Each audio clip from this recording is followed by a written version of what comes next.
All right, everyone, back to our updates. I'm gonna go ahead and give you our national market inventory update.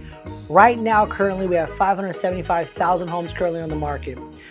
This same time last year, we had 310,000 homes on the market. So yes, we do have an uptick of inventory, which is good. But let's put this in perspective. Normal inventory markets around this time is 850,000 homes. So we're not even there yet. Now, let's talk about the good news for buyers. The normal market for price reductions is between 30 and 35%. Right now, currently, we have 43%. So out of 100 homes in the market, 43 of those are discounting their homes to sell them. So how does that help you? It means number one, you're in a really good opportunity to negotiate. One, on the price of the home, two, on closing costs, and three, on repairs.